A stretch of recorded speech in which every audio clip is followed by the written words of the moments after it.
자, 아침 동행 리마인드 특강을 시작합니다. 지금 질문이 나왔는데 어제 그 2024년 노무사 시험인데요. 여기 보세요. 제가 볼 때는 이 시험 문제는 속 변경까지 묻는 시험은 아니었을 것 같아. 그러기에는 너무 난이도가 높아져 버려서. 먼저 이것부터 한번 볼까요? 민사소송의 피고는요, 당사자소송하고 똑같아. 권리주체예요, 권리주체. 그래서 만약에 국가를 상대로 제기한다면 대한민국 국가가 되는 거예요. 당사자소송도 권리주체죠. 따로 여기도 국가예요. 제가 국가라고 썼지만 소장에는 대한민국이라고 써야 돼. 그래서 이런 건 기본 강의에서 하잖아. 예를 들어서 법원의 재판으로 국회에서 뭔가 잘못했어? 그래서 손해배상 청구소송을 제기해. 그럼 누구한테 해야 돼? 국회가 잘못했으니까 피고가 국회야? 국회는요, 국가소송이잖아. 국가, 즉 대한민국을 적어야 돼. 소송 수행만 법에 규정되어 있는 처장이나 뭐 이런 애들이 하는 거고 대한민국이 되는 거예요, 대한민국. 다만 얘는 처음이잖아. 그런데 여기서 주의할 건 뭐냐면 어제 그 노무사 시험은 선생님은 여기까지 냈다고 보여지기는 해. 뭐냐면은 민사소송을 제대로 제기했냐는 거야. 그러면 보통 이런 경우에는 아예 관할 자체가 바뀌니까 이송의 문제가 되고 당사자 손에서 항고소송을 바꾸는 건 소 변경이죠.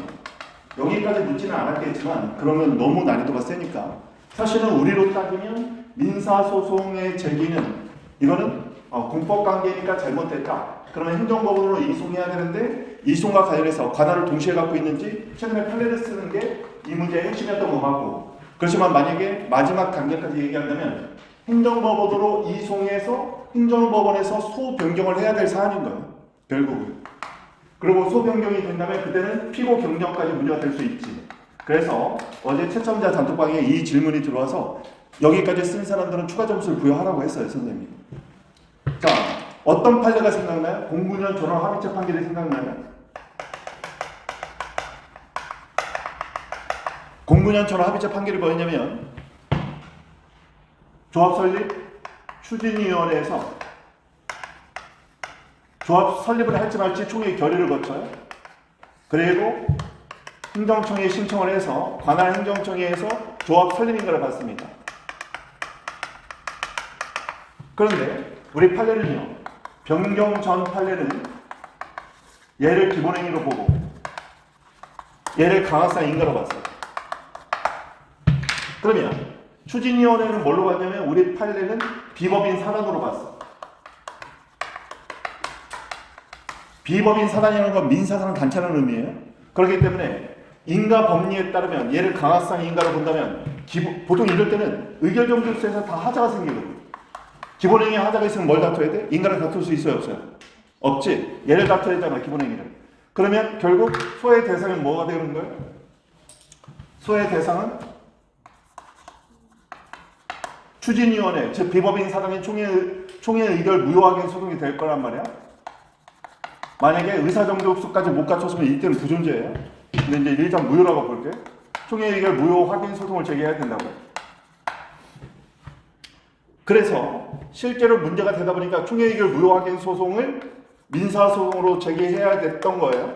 그래서 09년 전원합의체 판결에서도 그 사건에서 원고는 민사소송을 제기했던 겁니다. 그런데 판례가요, 이거는 조합이라는 것 자체가 공익관계성이 너무 크니까 이거는 공법적 판단이 필요해서 이제 민사사건이 아니라 행정사건으로 넘겨야겠다고 판단했어. 그때 잘 보세요. 이것 때문에 이제 해석이 분분해져 버린 건데, 일부 교수님들이 잘못 판단을 하기 시작하고 실제로 신림동에서 일부 강사님들이 자기 지도 교수님 견해 때문에 이걸 잘못 해석했단 말이야. 어떻게 잘못 해석했냐면 판례가 뭐라고 얘기했냐면 보통 이 총회 의결 무효 확인 소송은 우리가 소장에다 적어요, 이거를. 소송의 형식을. 소장에 적게 돼 있어, 무슨 소송인지. 그런데 총회 의결 무효 확인 소송은요, 당사자 소송을 제기해도 이렇게 써야 돼. 그러니까 민사하고 다르지 않아. 그러니까 법원에서 뭐라고 얘기했냐면 민사소송을 제기하니까 민사법원에서 판단할 때 법원의 판단, 판례를 변경할 때 뭐라고 얘기했냐면 이 제목으로 소송이 제기가 됐는데 당사자 소송도 이름은 똑같거든. 그러니까 얘를 첫 번째 당사자 소송을 제기한 걸로 우리가 손해할게. 제기한 걸로 우리가 해석할게. 그래서 행정법원으로 이송을 해줄 거야.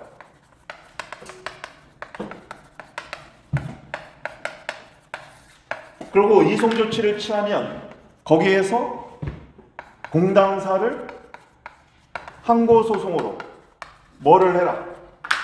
소 변경을 해라. 왜? 조합 설립 인가는 설권적 처분, 즉 특허란 말이죠. 설권적 처분으로서 항고소송의 대상이 되므로 여기서는 우리가 이송을 해줄 테니까 거기서 소 변경을 해서 항고소송으로 다퉈봐 이렇게 나왔거든. 그런데 교수들의 해석을 잘못한 부분이 이 부분이었어요. 당사자 소송을 제기한 걸로 봐주겠다는 민사법원의 이 판단을 추진위원회의 총회 의결 자체가 공법상 합동행위로 봐야 된다 이렇게 해석을 해버린 거야. 그래서 시중의 책들이 이렇게 돌아다녔던 거야. 개인적으로 신문도 있는 정 선생님도 책에다 이렇게 써버린 거야. 정 선생님이 잘못한 게 아니라 이렇게 해석한 교수들이 있었어. 그런데 228가 09년 전원합의체 판결인데 2014년 우리 교재에 있어요. 14년 판례에서 뭐라고 얘기하냐면 조합 설립 추진위원회 총회 결의는 조합의 결의가 아니라 토지동 소유자의 결의에 불과하다. 그래서 민사사건으로 처리하거든. 그러니까 이 해석 자체가 잘못된 거야. 얘는 당사자 소송을 제기한 걸로 손해한다는 건 뭐냐면 행정사건으로 봐서 행정법원에 이송해 줄게. 이 논리 때문에 써준 거였단 말이야. 그러니까 지금은 김난철 교수님 책에도 아예 명확하게 써놨어. 추진위원회는 비법인 사단이므로 얘 총회 결의는 이건 사법상 공법행위니까 민사로 다퉈야 된다. 인가가 안 나오면. 그래가지고 지금 19조에는 얘가 빠져있는 거야. 당사자 소송의 대상에서. 그러니까 지금은 이 행정소송규칙 19조가 지금 시행되고 나서는 이런 잘못된 견해는 다 없어져야 돼. 왜냐면 법원에서 명시적으로 조합과 관련된 당사자 소송에서 얘는 명시적으로 빼버렸단 말이야 지금. 아예 들어가지도 못했어. 근데 여기서도 보면요. 봐봐. 민사소송으로 제기했는데 이송할게. 그러면 이송되면 거기서 소 변경해. 왜냐면 소 변경은 신청할 수도 있고 아니면 당사자가 신청하지 않으면 법원에서 성명권 행사를 통해서 소 변경을 시사해 줄 거든. 이렇게 하라고 했단 말이야. 이 사안이 똑같은 거예요. 민사소송으로 제기됐는데 얘는 지금 이송할 필요가 있어. 행정법원에. 이송하면 행정법원에서 청구성 인정되니까 항고소송 소 변경이 필요한 사안이야. 근데 시험 문제는 얘까지는 낸 문제로 보여지진 않아. 왜냐면 제대로 제기했느냐, 제기하지 않았다면 법원의 조치는. 그래서 이송까지 물어본 문제로 손해가 돼. 왜냐면 여기까지 물어봤으면 사실은 질문이 좀 분설돼야 돼. 그러면 어떤 소송으로 바뀌냐? 그 소송을 적법하냐? 왜냐면 당사자 소송을 항고소송, 또는 항고소송을 당사자 소송으로 바꾸려면 소 변경의 요건 중에 보면 변경된 소의 요건을 갖출 것, 적법한 요건을 갖출 것이 있단 말이에요. 그러니까 만약에 항고소송을 공당사로 갖추려면 공당사의 요건을 갖춰야 돼. 반대도 마찬가지일 때. 그래서 사실은 여기까지 물어본 문제는 아니었을 거야. 왜냐면 적법하냐? 적법하지 않으면 법원의 조치는 뭐냐? 딱 이송까지 물어본 문제를 보여줘. 그렇지만 결국 여기서 이송이 된 다음에 봐요. 민사법원이 당사자 소송을 항고소송, 항고소송을 당사자 소송, 민사법원에 변경을 못 하잖아. 그렇죠? 이거는 얘는 민사법원의 이송까지가 끝이야. 이송하고 나면 행정법원이 소변경을 하겠지. 소변경을 시사하는 성명권을 행사하든지 당사자가 신청하든지. 그러니까 여기서는 민사법원에 제기한 게 적법하냐? 여기서는 뭐 피고적격을 논의해도 상관없는데 항고소송의 대상이 여기까지는 단계별로 볼 때는 이송까지가 문제였고 이송되어진다면 첨성이 인정되니까 항고소송 소변경이 문제되고 소변경이 된다면 그러면 대한민국 즉 국가로부터 국가소송인 처분청이 피고가 됨으로 소변경이 문제된다. 이거는 한 두세 줄? 한 세네 줄 써주면 무조건 추가 점수 받겠네. 이렇게 이해하면 되겠어요.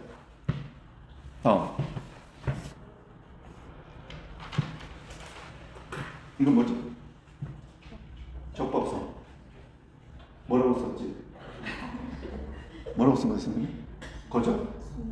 거절? 거부. 거부. 그렇죠. 글자도 중요하지. 서들 쓴 글자 모르겠. 이게 무슨 질문이었지?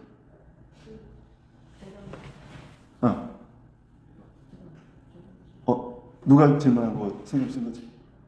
없어?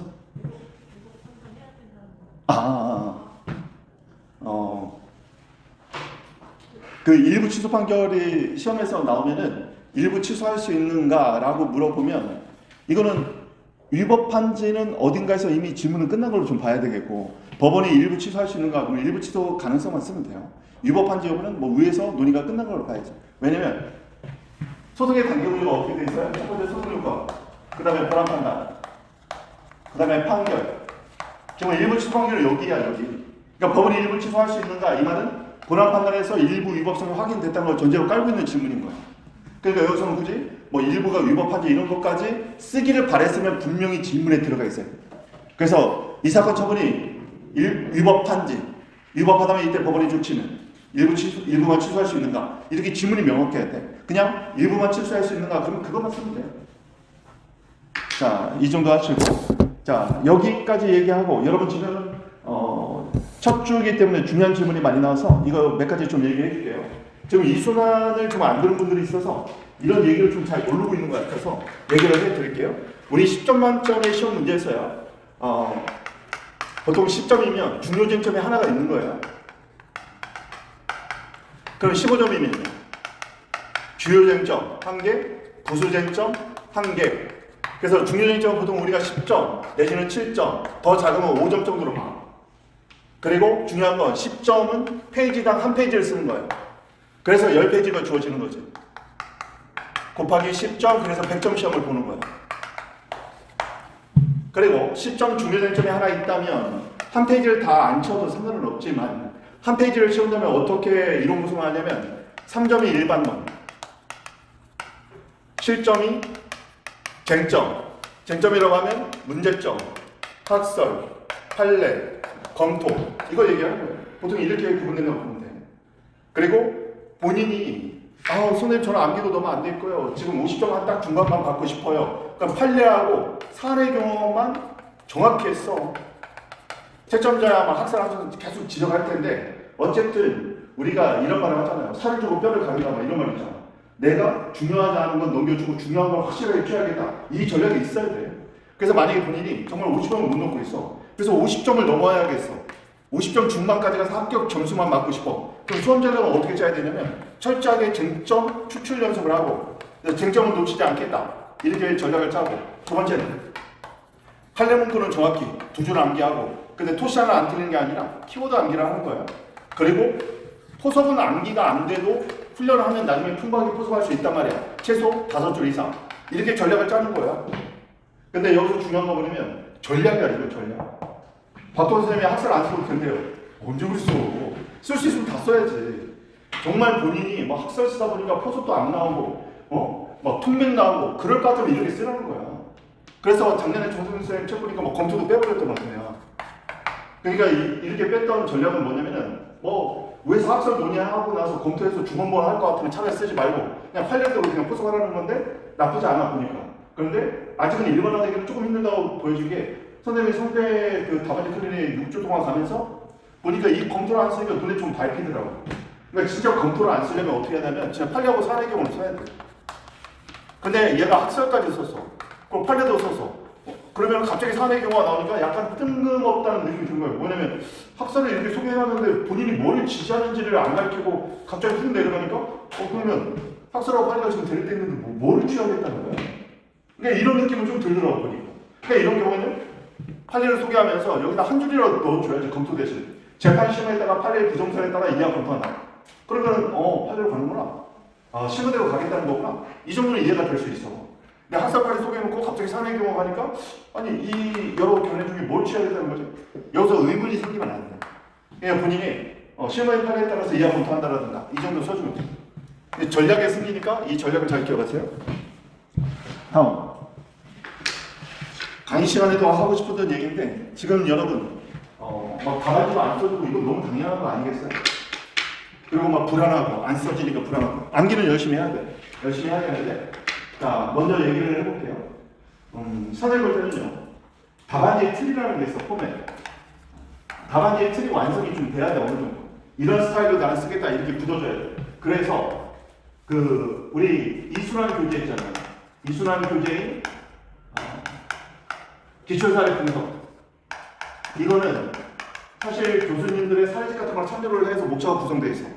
그러다 보니까 목차가 막 이것도 있고 저것도 있고 되게 막 복잡하게 돼 있을 거란 말이에요. 왜냐면 우리 출제 교수님들 채점, 제가 만약에 법원행시 같으면은 이런 거 아예 뜯어 고쳐버렸을 거야. 법원행시는 판사가 들어가서 문제 내고 판사가 채점해버리니까 아예 판사 구미에 맞게 확 바꿔버리면 되는데, 여기는 교수들이 들어가니까 아무래도 교수들이 쓰는 교수 사례집에 나와 있는 포맷을 알려줄 수밖에 없어서 일부러 그렇게 적는 거야. 근데 여러분 지금 특강에서 선생님 나눠드린 저 자료 같은 경우는 뭐예요? 이 자료는 얘를 좀 무시하는 거예요. 교수가 쓰는 스타일 이런 거 다 무시해버리고 철저하게 쟁점을 정리해서 쟁점 이름 뽑고 여기서는 법적 성질이나 아니면 처벌의 위법성이나 아니면 제도 일반적으로 쓰고 그리고 지금 이걸 가르쳐주는 이유는 뭐냐면 여러분 목차 쓰는 시간을 없애주려고 그러는 거야. 시간에 맨날 쫓기니까. 이 포맷을 알면은 목차를 초안에 안 적어도 되잖아. 질문형표 쓰고 1번 문제점 쓰고 2번은 그냥 암기한 거 그냥 쟁점 이름 쓰고 여기 단순한 게 있지. 3번은 사내 경우 쓰고 얼마나 심플해. 그렇지만 여기서 여러분이 설문의 내용을 분석하는 분석 능력 보여주고 사례 분석 능력 문제점에서 사례 분석 능력 보여주고 사례 경우에서 포석 능력 보여주고 근데 이 모동사의 전제가 뭐라고요? 50점대 만들면 처음에 제일 중요한 게 뭐야? 쟁점 안 놓치는 거. 본인이 쟁점 안 놓쳐서 분석 능력과 포석 능력을 보여주면 뭐 교수 이 기출사례 분석집에 나온 것처럼 뭐 무슨 뭐 의요건 효과 뭐 구별 어쩌고 저쩌고 그런 거 좀 놓쳤다고 점수 좀 날라가더라고. 이걸로 제가 볼 때는 60점대까지는 커버할 수 있어. 본인이 쟁점 안 놓치고 포석을 정말 포석의 삼박자 조언하려 활용하려 이것까지 한다면 그럼 목차는 안 써도 되는 거야. 왜? 이 목차 공식이 있으니까. 그래서 지금 예시 답안도 이렇게는 안 주고 있는데 여러분 이렇게 그러니까 뭐냐면 선생님이 이렇게 줘버리잖아. 그럼 다 이렇게 통일돼 버리면 좀 이상해 또. 그러니까 예시 답안이나 압축 자료는 실습능에서 돌아다니는 교수들이 원하는 스타일로 좀 주고 있는 거야. 그런데 나는 지금 피셋이나 경제학 공부 때문에 핸드폰이 너무 안 돼 있는 것 같은데 그러면 본인은 다 이렇게 뜯어 고쳐버려 그냥. 다음. 저게 목차 공식이에요. 그리고 지금 뭐 기출 쓰기를 해야 됩니까? 이 질문이 참 많이 나와 있는데 선생님은 저 별로 그럴 필요 없다고 봐. 답안제 틀이 만들어져야 하기 때문에 지금은 모의고사 있잖아요. 모의고사를 지금 이런 식으로 재정렬해. 그런데 어떤 식으로 하냐? 모의고사 학습을 예시답안 학습을 하고 타이핑으로 컴으로 다시 쓰기를 해야 돼. 다시 쓰기를 할 때는 보고 쓰면 안 돼. 컴퓨터로 다시 써. 쓰고 나서 나중에 가필할 때 어떻게 하느냐 보세요. 틀린 부분은 이건 되게 위험하단 말이야. 틀리면 감점이야. 점수를 못 받는 게 아니라 감점이야. 틀린 것은 붉은색. 다음 누락된 부분은 파란색. 이게 수정을 하는 거야. 컴퓨터로 다시 한번 시험을 보고 안 보고 다시 써보고 수정을 할 때 본인이 다시 한번 비교해서 틀린 부분은 빨간색으로 바꿔서 다시 가필하고 그 다음에 누락된 부분은 파란색으로 기입하고 그럼 나중에 복습할 때 시간 없을 때는 빨간색과 파란색만 쭉 보면 되잖아. 이런 식으로 훈련을 한번 해봐야 돼. 그래서 모의고사를 완벽하게 내 걸로 만들어놔. 그래서 이걸 반복해. 일요일날은 다시 쓰기도 해봐. 그리고 나서 어느 정도 모의고사를 통해서 게다가 선생님이 지금 법전의 모의고사도 좀 오기는 좋잖아요. 그걸로 훈련 충분하단 말이야. 그리고 나서 삼순환 이후에 기출수기를 그때 하는 거야. 포맷이 완성된 상태에서 훈련 단계로 넘어가야지. 지금 공식도 없어, 뭣도 없어. 근데 막 써봤자 나중에 보면은 조금 다른 문제 나오면 어떻게 해야 될지 우왕좌왕 해버린단 말이야. 그래서 탄탄한 자기 틀을 만들어 놓고 그 시스템에 어떤 문제든 녹여낼 수 있을 정도로 자기가 자신감 있게 나가야 돼. 그래서 이렇게 생각하면 돼. 뭐 안 되면 나 안 되면 50점 중반 합격 점수만 맞을게. 응? 그래. 뭐 나 70점까지 안 맞아도 돼. 50점 중반까지 맞을게. 이런 스타일로. 그래서 어떤 문제가 나와도 이틀로 나는 녹여버릴 거야 그냥. 그래서 포섭에서 확실히 보여주고 문제점에서 확실히 분석 능력 보여주고 그리고 쟁점 누락이 없게만 쟁점 추출 연습만 조금 더 하고 난 그렇게 가버릴 거야. 그래서 점수 놓치는 건 좀 놓치고 그래도 크게 쟁점을 누락은 없게 만들어서 포섭으로 승부 걸어서 50점 중반 뭐 운대가 좋으면 60점까지 맞아볼게. 이렇게 담대해야 돼. 자꾸 끌려다니면 안 돼. 내가 지금 50점 중반이 목표인 사람인데 지금 60점 중후반 애들 막 답안지 흉내내려고 막 이러고 있으면 선생님 볼 때 그게 좀 어리석은 판단이야. 자기한테 맞는 스텝을 밟아야 돼요. 아니 뭐 우리 민채가 지금 중학교 선행학습을 초등학생이 하고 있는데 갑자기 미적분 가르쳐달라고 하면 선생님 피식 웃을 거 아니야. 물론 시연이가 그러면 조금 고민을 해보겠지만 자기 수준에 맞게 하면 돼. 그래서 너무 다른 사람이 야 지금 기출 써야 되는데 그래? 나 못 썼는데 이러지 마. 내가 지금 하고 있는 걸 지려 밟아서 완전히 내 거를 만든다면 내가 넘어갈게. 그래도 늦지 않아. 자, 그래서 기초는 삼순환 이후에 쓰는 게 좋겠고 답안지 쓰는 속도가 나는 너무 느리다. 그럼 뭔가를 더 희생시켜야 돼. 학습하려도 더 줄여야지 뭐. 그럼 어쩌겠어. 문제점하고 사은법석은 중요하니까. 그래서 만약에 나는 쓰는 속도가 너무 느린 것 같아요, 선생님. 그러면은 우리 정선 선생님 스타일로 검토로 생략하든지. 그런데 더 극단적으로 나는 진짜 너무 느려. 느려도 너무 느려. 그러면 진짜 팔레 산액을 이렇게 써. 여기에서 1번 팔레, 2번 산액은 뒤에 있으니까 팔레를 분석적으로 써버려요. 팔레만 써 안 되면. 그러면 학생을 안 썼으니까 점수를 좀 깎이겠지. 그런데 통백보다는 나을 거 아니야. 통백은요, 아예 점수가 나갈 수가 없어. 뭐라도 목차라도 써놔야 뭐 점수를 조금 줄 거 아니야. 근데 진짜 막 손도 못했어? 그럼 점수 못 주는 거거든. 그러니까 초시로 들어가지고 뭐 10몇 점 맞았다, 20점 맞았다 이런 애들은 완전 논점 이탈 엉뚱한 거 쓰고 있고 뒤에는 손도 못 대고 나오고 그러니까 10몇 점, 20몇 점 맞는 거야. 근데 공부 많이 돼서 열심히 썼더니 39점 나왔다. 차라리 39점 나오는 10몇 점 나오는 게 낫지. 39점 나오면 굉장히 억울하잖아. 1점이면 됐을 것 같은데 뭐 이런. 자, 과락이 나오면 과락은 다 똑같아 생각보다. 39점이든 8점이든 확실하게 50점 중반이 목표여야 돼. 쟁점을 놓치면 안 돼. 마지막 쟁점 답안지는 어떻게 합니까? 자, 여기 쟁답안은요 지금 삼순환은 사실 불이탈을 해야 될 순환이야. 그럼 쟁점 답안지 보세요. 알게 모르게 선생님이 이거 타시험에서 나왔어요. 중요해요. 막 이렇게 지금 언급하잖아. 그러면 쟁점 답안지에서 본인이 생각할 때 A급이라고 하면 한 번은 시험에 나온 것들, 그리고 최근에 시험에 나왔으면 A급, B급, 기초는 됐는데 좀 옛날 거, C급, 아직까지 시험에 안 나온 거. 그럼 어떻게 해야 돼? C급은 딱 판례 키워드만 하는 게 아니야. 얘는 학설 이름 정도까지는 한번 보는 거야. 얘는요, 학설 논거까지 해서 퍼펙트하게, 완벽하게 보려고 노력하는 거지. 뭐 실익이라든가 학설 논거뿐만 아니라 뭐 실익 이런 것까지. 그러면 본인이 복습할 때도 이렇게 하는 거야. C급이면 여러분 C급이면 얘가 나오면 불이탈하고 다들 느낄 거 아니야. 근데 판례만 적으면 대박이야 시험은. 그래서 C급이 나올 때는 대부분 보면 최신 판례에 있으니까 나있을 가능성이 많아. 그래서 판례만 정확히 적어주면 대박이야. 사실 B급도 정 안 되면 판례만 정확히 적어도 상관없지만 그래도 B급이면 학설 대립이 뭐가 있었는지 정도는 간단하게라도 좀 숙지했으면 좋겠고, A급이면 뭐 완벽하게 좀 봐야겠지. A급은 보통 20개 정도, 15개, 20개. 사실 B급이 많아야지. B급이 한 30개 이렇게. 나머지는 C급 이렇게. 그리고 모의고사를 타이핑해서 아까 말했던 것처럼 본인이 틀린 부분, 누락된 부분 다시 색깔을 입혀서 그거를 자꾸 눈에 발라야 돼. 만들어 놓고 모셔놓으면 기억 하나도 안 나. 그러면 시간 될 때 나중에 딱 문제 보면서 빨간색, 파란색만 쓱 스킵하면 몇 번 안 걸려요. 그렇게 누적적으로 자꾸 봐야 돼. 그리고 일요일날은 다시 쓰기를 꼭 해야 돼. 여러분 지금 주중에 시험 본 거 뭐 공부했다고 해놨지. 근데 일요일날 가서 다시 한번 써봐요. 또 안 써져. 그러면서 여러분이 반복의 필요성이 있구나. 이런 걸 느끼는 것도 좋아. 보통 원래는 일요일날은 2개 찍어서 100점짜리를 한번 써봐야 돼. 왜냐면 실전에서는 100점 써야 되니까. 이게 맨날 1시간짜리 시험 보다가 2시간 쓰면은 1시간 넘어가면서부터 기력이 훅 떨어져 버려. 그래서 1시간 이후에 답안지는 막 희지부지 돼버린단 말이야. 그래서 이것도 훈련이 필요한데 너무 힘들다 싶으면 2주에 한 번 정도는 그래도 훈련해봐야 돼. 선생님 개인적으로는 좀 힘들더라도 한 100점짜리를 좀 2시간 호흡을 한번 몸에 한번 새겨놔야 돼. 그래야 나중에 1시간 넘어가서 갑자기 기력 훅 떨어져가지고 정신 못 차리고 이런 건 방지가 된단 말이야. 그래서 경험은 필요한데 적어도 2주에 한 번 또는 일주일에 한 번은 그동안 했던 거 복습 딱 해가지고 2개 딱 찍어가지고 2시간 동안 한번 써보는 훈련을 해야 돼. 직접. 그때는 손으로 쓰는 이 시간 개선이 필요한 거니까. 복습할 때는 타이핑, 일요일날 복습할 때는 손글씨. 그래서 2시간 쓰는 연습도 하긴 해야 돼. 시험은 철저한 실전 훈련이 필요하다는 걸 이해해야 돼. 철저한 훈련이야.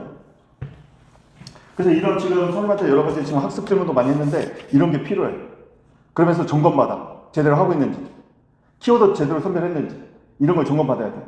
그리고 지금 사례 훈련을 지금 TRS 훈련 지금 오늘은 좀 8명 한꺼번에 받았는데 선생님한테 받은 걸로 여러분은 지금 벌써 오늘이면 지금 5회 모의고사죠. 맞나? 5회죠. 그러면 다음 주 월요일이면 6회잖아. 그럼 6회면 이제 2시 끊으면 되잖아. 6회면 둘. 그래서 앞에는 30초 만에 다 같이 발표. 얘는 45초 만에 다 같이 발표. 뒤에 거는 이제 한 사람씩 돌아가면서 다 발표해보자. 이런 식으로 해서 끊임없이 반복하는 거야. 끊임없이 자극하고 끊임없이 발표하고.